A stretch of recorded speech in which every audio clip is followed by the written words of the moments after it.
from the station working for you.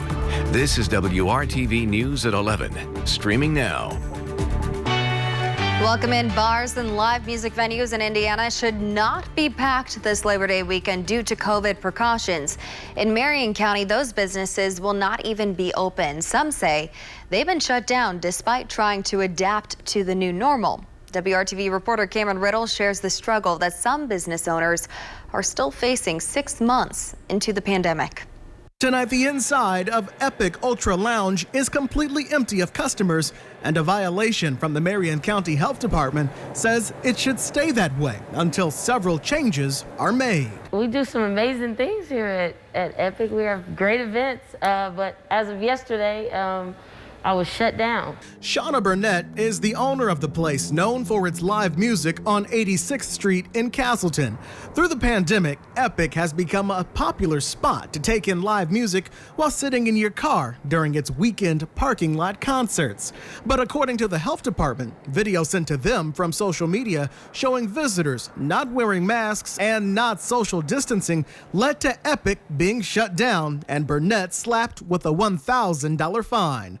The parking lot concerts were Burnett's idea to supplement the income of curbside orders. She says last weekend attracted hundreds. Now this weekend, it's all canceled. Honestly, this city, man, oh, I get emotional when I talk about it. Like, they really, really have been behind me, like, this whole time. Like, there's no way you can get 700 people in that parking lot if they're not loving what you're doing. Tonight, Burnett is caught between a rock and a hard place. Despite serving food, Epic Lounge is not classified as a restaurant, but instead a nightclub, which means it should have been closed for much of the pandemic, which was another violation. After being shut down, Burnett has had to lay off her staff for the second time this year, while also temporarily losing her food and beverage permit until the new public health order kicks in on Tuesday. But each day with no customers is painful. If anything, yeah, I would want not only, the health department, but anybody that's rallying to shut people down like me, to understand that we're a business too. Because Epic is considered to be a nightclub, customers cannot eat inside under the current public health order, and the next will only allow customers inside at 25%, and they must be seated at a table. For Burnett, that is another problem because the inside of the lounge is lined only with couches. She says the gray areas combined with the complicated restrictions are making it nearly impossible for a business like hers to survive. And that's all I'm trying to do is just survive. And I asked the health inspector, I said, it feels like that we're just being set up to fail because there's what else can I do? In Indianapolis, Cameron Riddle, WRTV. The Marion County Health Department tells WRTV Epic Lounge can reopen as early as Tuesday, but it must submit a COVID mitigation plan detailing exactly what the lounge can and cannot do while open during the pandemic. Since Epic is considered a nightclub but has no tables, it will only be allowed to take carry-out orders unless the inside is reconfigured or if an outdoor plan is approved. A short-lived but popular era along Mass Ave and Broad Ripple ends after the holiday weekend. The pedestrian corridors in those areas will reopen to traffic after Labor Day. While drivers will be allowed back along the busy strips, the Department of Public Works says businesses that have expanded seating into parking spaces may continue to operate in those locations, and they will still be protected by concrete barriers. And we hope everyone's Labor Day celebrations are safe and that the weather cooperates with any outdoor plans. Kevin, tonight was so nice. It was actually so nice you had to bundle up a little bit if you're outside. Yeah, I wouldn't say you need to layer up, but yeah, you could definitely say it is cool. On. And there's case in point. Look at Bloomington, Amanda, 54 degrees. The sky's clear, the wind is light. The stage is set for a very cool start to your Labor Day weekend. The clear sky will lead to lots of sunshine again tomorrow. That's the good news. It's a great Friday night, turns into a good weekend. Here's your 24-hour temperature change. Muncie's 20 degrees cooler right now than 24 hours ago. Terre Haute, Bloomington, 22 degrees cooler. We're on the mild side of high pressure, and again, with a clear sky and a light wind that sets us up for cool temperatures in the morning. We'll recover, though, from the mid-50s to about 80 for the afternoon high. Then we start talking about a warming trend. We'll get into that, what changes arrive for Sunday and Labor Day itself coming up. Protecting Hoosiers in nursing homes, in-person classes versus virtual learning, and avoiding eviction. These are some of the big issues we continue to cover as the pandemic continues. First, there is some hope for those who've fallen behind on their rent. The CDC's National Eviction Moratorium can stop your landlord from evicting you, but only if you meet the qualifications and take certain steps. Working for you, WRTV's Cornelius Hawker talked to Hawker has what you need to know about this unprecedented action by the federal government.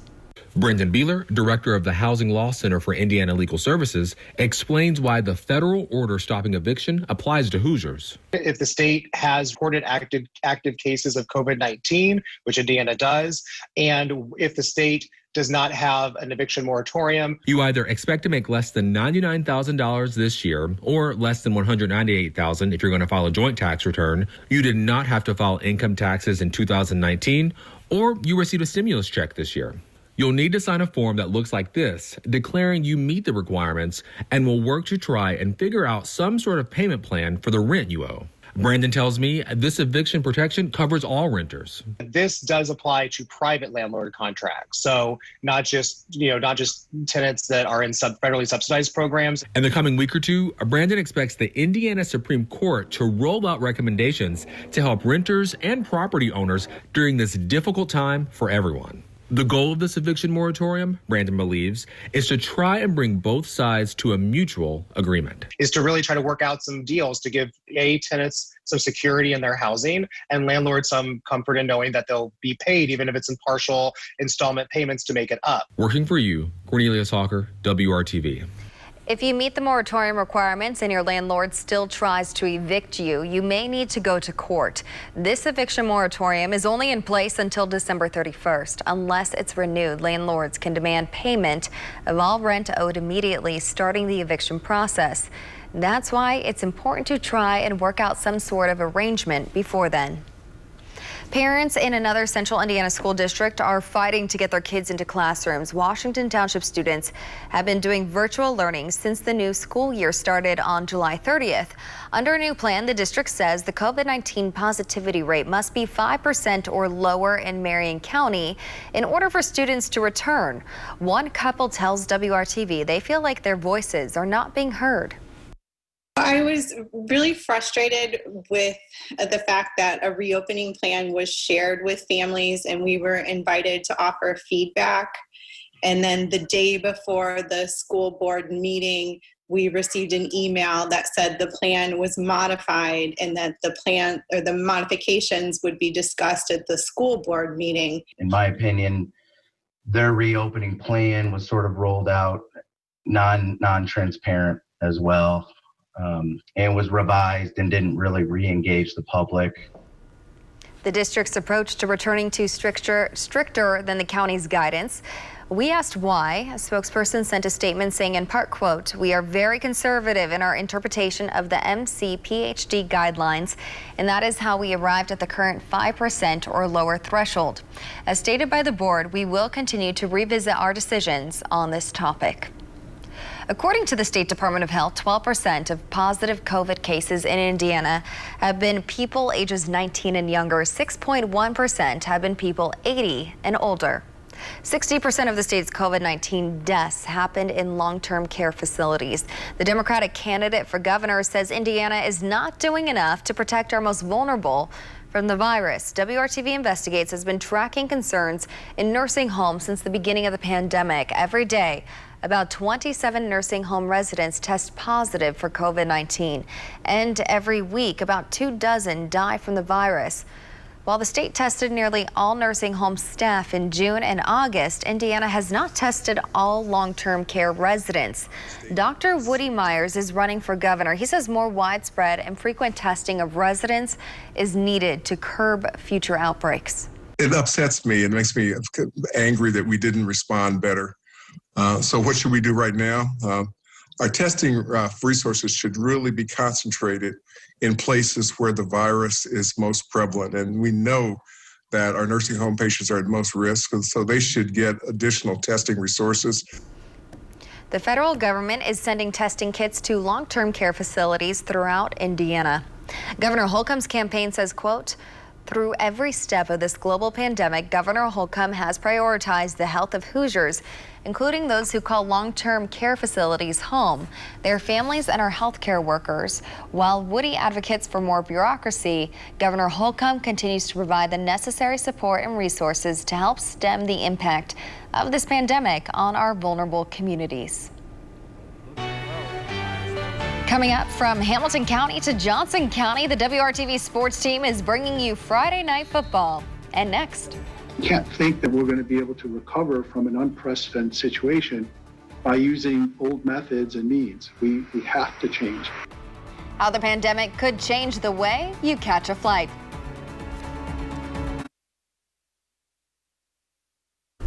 The pandemic could have long-term impact on the way we travel, especially by air. The airline industry is determined to get people flying again, and Scripps reporter Amanda Brandeis shows how security lines and close human interaction at airports could become a thing of the past. Airports have a way of fueling anxiety. One misstep can send even the most seasoned travelers into new heights of annoyance. Could it ever be an experience we actually look forward to? No idea is too crazy, right? Justin Urbacci is CEO of Los Angeles World Airports. The innovations that land in your airport are usually tested here at LAX first. We're using this as a platform to help push through a lot of the things that we already knew we wanted to push through, but there wasn't the interest or the buy-in from government agencies or the industry. Now the industry is hearing customer complaints loud and clear, looking to revolutionize the airport experience. The goal for us is to allow people to come through the airport and not have to see anyone and be able to serve themselves throughout their whole process. The first leg of your airport journey could look something like this: a touchless kiosk you can operate with your smartphone to check in. And then I'm going to hit send. Checking luggage, this self-service system takes your bags without the need for an agent. You know, a lot of things that are standard today seem crazy when we first heard about them. On to security, long lines heading to a TSA agent could also go away. Instead, passengers could be screened with biometric facial recognition technology. It's already a reality at Dubai's International Smart Tunnel, which the government says gets travelers through passport control in 15 seconds. All the surveys that we've done, people are very willing to consent to give up their identity aspects to get through the process faster. And carry-on bags could be screened with remotely operated X-ray machines. While a completely self-service experience is likely several years away, changes are being implemented now to improve TSA screenings. We have new technology that has been rolled out at dozens of airports across the country that allows the traveler to insert their ID or to scan their own passport. Lori Danker says the agency is looking at innovations being used around the world. We can't think that we're going to be able to recover from an unprecedented situation by using old methods and means. We have to change. In Los Angeles, I'm Amanda Brandeis reporting. Workers from the Indianapolis Zoo are spreading Labor Day weekend in the Gulf Coast. They're not celebrating the holiday, they're helping with Hurricane Laura relief efforts. Members of the horticulture team headed to Louisiana this morning. They will assist the Alexandria Zoo in cleaning up animal habitats and buildings. That zoo is currently closed because of damaged trees, debris, and exhibits. No animals or staff members were injured in the hurricane. Kevin. Well, from talking about that to calm weather across central Indiana, this isn't just a great Friday night. It's been spectacular, and it leads into what will be a great Memorial Day weekend with the sunshine and progressively warmer temperatures. But if you step outside right now, you certainly wouldn't think it's warm. 54 in Bloomington, temperature in Indy at 63. But we too will fall into the 50s. We'll go from north to south. awfully close to being in the 40s in a couple of spots. Marion 51 first thing in the morning. Petersburg, western Indiana about 54. These are below average temperatures, but as often happens this time of year, temperatures bounce around quite a bit. We'll be below average tomorrow morning, but then well above average by Labor Day and early next week. Sunshine tomorrow, the change on Sunday. More in the way of cloud cover, but we hold off on any rain. The chance of a shower or thunderstorm increases Monday. I've got it at 20% now, but I'll show you why. It may go up a bit if a line of thunderstorms can hold together into Monday morning. Tomorrow, hourly forecast 75 at noon. The wind will gust at times to 20 miles per hour in the afternoon. 82, but that's with low humidity, so it won't feel bad at all. Temperatures tomorrow statewide. From north to south, below average, 80 degrees from Peru. Then you go down to Bloomington, Bedford, Columbus, temperatures in the lower 80s there. And again, I mentioned that north wind will keep temperatures below average. Clouds increase Sunday, 83 for the high. A little more humidity starts to work its way into the picture as well. Any showers and thunder showers would be overnight. So I start this timeline 11 o'clock Sunday night and go into the morning hours. See that line of showers and thunderstorms? Some of that could be some heavy rain. We certainly need the rain. It holds together and pushes south as we go through the early afternoon on Monday. That's rainfall potential. Could use an inch. That would be awesome. Inch to an inch and a half is what it's kind of projecting now. Temperatures will be their warmest Monday and Tuesday before we start the trend toward cooling off again in the middle of the week and toward the weekend. As you look at the first half of the 7-day forecast, temperatures back to 85 Monday. They peak on Tuesday. And I think Labor Day itself likely to be dry, but we do have a chance for some thunderstorms Monday. A better chance for thunderstorms right in the middle of next week. But we'll be in the mid-50s tomorrow morning. We'll be in the mid-60s for lows much of early next week. Amanda? A beautiful weekend ahead. Thanks, Kevin. Indiana University is pausing all voluntary workouts indefinitely for members of the men's basketball, men's soccer, field hockey, and wrestling programs. IU says the decision comes after 14 participants tested positive for COVID-19 this week. Testing will continue, and the status of workouts will be reevaluated by the university's medical staff. The Colts home opener scheduled on September 20th could be a tough ticket. Today, the team announced plans to allow a maximum of 2,500 fans at Lucas Oil Stadium for the game. The Colts say they determined the attendance number after discussions with the Marion County Public Health Department. Capacity for other games is still being decided. The team plans to release specific health and safety procedures for home games next week. It is week 3 of the high school football season. We start tonight with WRTV Sports Director Dave First and a big matchup in Johnson County. It's the 23rd meeting for the Copper Kettle, which begins the night on the Carmel sideline. The Greyhounds have won the last few meetings. Center Grove wanting it back and maybe a little revenge from the 6A title game last year. And of course, we're socially distanced. In fact, here at Center Grove, little dots, in theory, are spots where the players are supposed to hang out during the game. In theory. Maybe it doesn't always happen that way. Up in the grandstand, you're looking at, well, it's supposed to hold 3,500. Only 900 tickets are sold for the main grandstand, and water bottles individually marked for each and every player. And of course, you gotta wear masks. In fact, there's only one person here that doesn't have to wear a mask. You guessed it, it's the CG Trojan. And the mascot with plenty to cheer about. Opening drive, senior running back Carson Steele with his 21-yard gain on 3rd and short. A few plays later, Taven Jackson on play action fires it to Garrett Keith for the 4-yard touchdown, a 7-0 start for the Trojans. It's the man of steel following that and finishing up the second drive, a 1-yard score, the first of a couple tonight. Just like that, it's 14-0 CG. Center Grove's defense answering the call as well. 6'5", 255-pound Caden Curry with the tackle for the loss. Yards tough to come by for Carmel, but how about this? Zachary Osborne hits Colton Parker for the spectacular grab. But it's all Center Grove from there as the Trojans prove to 3-0. They win 42-0. Dave First, WRTV Sports. We start at Westfield, where the Shamrocks put up big numbers from the very start. Already up 14-0. Zach Kirks on the play action finds Mason Pining. A 48-yard score, 21 in the opening quarter for the Shamrocks. They added another 3 TDs in the second. The defense getting one here. Freshman Brock Stewart comes up with the pick, taking it back for 6. 49-16 when it was all done. Westfield getting their second straight win. Second-ranked Brownsburg was dominant again tonight. The Dogs' Ben Easters had 4 touchdown passes. A pair of those going to Preston Terrell. 47 yards on this one, 50 yards on another. Brownsburg is 3-0 with a 35-7 win. They'll face county rival Avon next week. The kids at Heritage Christian having a socially distanced luau tonight. Eagles taking on Tipton. Play of the night for HCS. Max Milton throws it high to the end zone. Reed Gehrig cuffs it with one hand. A toe inbounds. He sticks the landing. Touchdown. Heritage tied the game at 7-7. Eagles take the lead before halftime. Milton finds Nate Thompson over the middle for the TD connection. That combo would get one more later. Heritage Christian wins a battle of 2A top 10s, 27-17. They are now 3-0.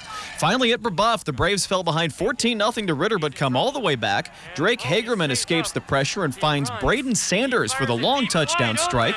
That would be the final score of the game. 21-14, Brebeuf takes it. And that wraps our Week 3 coverage. Brad Brown, WRTV Sports.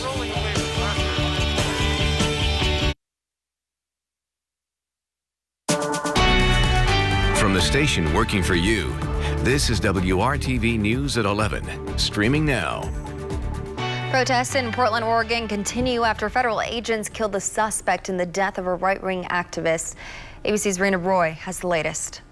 Tonight, tensions in Portland boiling over. This is an all-hands-on-deck moment, and I think we would all agree that we need to work collectively to stop the violence in Portland. Thursday, the suspected killer of a pro-Trump supporter was shot to death by U.S. Marshals as they moved in to make an arrest. It just sounded like 4th of July going off. There was just probably anywhere from 20 to 30 gunshots. Authorities had been on the hunt for 48-year-old Michael Reinell since last Saturday, finding him at his home Thursday in Lacey, Washington. That's when officials say the self-described anti-fascist tried to flee in his car, then allegedly pulled out a gun. There was shots that were fired into the vehicle, and the subject fled from the vehicle. At which time there was additional shots that were fired. Just hours before Reinell died, Vice News released this interview in which he calls the killing of right-wing activist Jay Danielson self-defense. The father of 2 and Army veteran, telling the news outlet he acted as security at Black Lives Matter protests. Totally justified. Had I not acted, I am confident that my friend and I'm sure I would have been killed. Danielson was part of a pro-Trump caravan that drove through Portland with a group of 600 vehicles last week to counter those protesters. Today, Attorney General William Barr releasing a statement calling Reinell an admitted Antifa member and suspected murderer, saying in part the actions of law enforcement were a significant accomplishment in the ongoing effort to restore law and order to Portland and other cities, adding the streets of our cities are safer with this violent agitator removed. Reinell had not been charged with any crimes. Meantime, protests in Portland against the city and its police force are now in their 100th day. Rena Roy, ABC News, San Francisco. You can help empower children with the literacy tools they need to be successful in school and in life by donating to the WRTV If You Give a Child a Book campaign.